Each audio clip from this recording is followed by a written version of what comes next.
Israel పాలస్తీనా వివాదం ఇప్పటిది కాదు. దీనికి 100 ఏళ్ల చరిత్ర ఉంది. మొదటి ప్రపంచ యుద్ధం సమయం నుంచి ఇదొక రావణ కష్టంలా రగులుతూనే ఉంది. మొదటి ప్రపంచ యుద్ధంలో పాలస్తీనా ప్రాంతాన్ని పరిపాలిస్తున్న ఒట్టోవో సామ్రాజ్యం ఓటమి పాలైంది.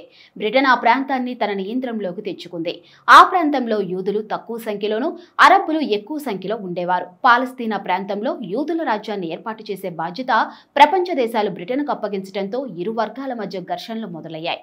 ఇజ్రాయెల్ పాలస్తీనా వివాదం ప్రపంచంలోనే అత్యంత పురాతనమైన మరియు కొనసాగుతున్న సంఘర్షణల్లో ఒకటి. ఇప్పుడు మరియు అప్పుడప్పుడు ఈ ప్రాంతంలో మరణాలు మరియు విధ్వంసం కలిగించే ఘోరమైన ఎత్తుకు పరిస్థితి పెరుగుతుంది. ఇజ్రాయెల్ పాలస్తీనా వివాదం ఎలా మొదలైంది? పాలస్తీనా మరియు ఇజ్రాయెల్ చరిత్ర ఏమిటి? అంతర్జాతీయ సంబంధాలతో పాటు ప్రపంచ చరిత్ర విభాగాలకు సంబంధించి ఇజ్రాయెల్ పాలస్తీనా సంఘర్షణ చరిత్ర, ఇజ్రాయెల్ మరియు పాలస్తీనా మధ్య ప్రస్తుతం కొనసాగుతున్న రక్తపాత సంఘర్షణను అర్థం చేసుకోవడానికి ఆ స్థలం మరియు దానితో సంబంధం ఉన్న వ్యక్తుల నేపథ్యాన్ని అర్థం చేసుకోవడం అవసరం. ప్రస్తుత సంఘర్షణకు 20వ శతాబ్దంలో మూలాలు ఉన్నప్పటికీ పురాతన చరిత్రకు సంబంధించి ఈ ప్రాంతం యొక్క సంక్షిప్త నేపథ్యం ఈ ప్రదేశం యొక్క మతపరమైన మరియు చారిత్రక ప్రాముఖ్యతను అర్థం చేసుకోవడానికి సహాయపడుతుంది. ఇజ్రాయెల్ నేడు పశ్చిమాసియాలోని ఒక చిన్న దేశం. ఇది భారతదేశంలోని ఈశాన్య రాష్ట్రాల్లో ఒకటైన మేఘాలయ లేదా మణిపూర్ పరిమాణంలో ఉంది. ఇజ్రాయెల్ దాని పశ్చిమాన మధ్యధరా సముద్రం, దక్షిణాన ఈజిప్ట్, తూర్పున జోర్డాన్ మరియు సిరియా మరియు ఉత్తరాన లెబనాన్ సరిహద్దులుగా ఉంది. ఇక ఇజ్రాయెల్లో యూదులు, క్రైస్తవులు మరియు ముస్లింలకు మతపరమైన ప్రాముఖ్యత ఉన్న అనేక ప్రదేశాలు ఉన్నాయి మరియు సంక్లిష్టమైన చరిత్ర ఉంది. నేడు ఇజ్రాయెల్ జనాభాలో ఎక్కువగా యూదులు ఉన్నారు, అయినప్పటికీ మైనారిటీలు క్రైస్తవులు మరియు ముస్లింలు ఉన్నారు. జెరూసలేం యొక్క ప్రాముఖ్యత.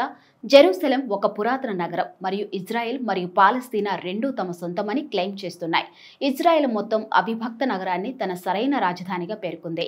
అయితే పాలస్తీన్లు దీన్ని తిరస్కరించారు. వారి స్వేచ్ఛ మరియు స్వీయ నిర్ణయ హక్కును పేర్కొంటున్నారు.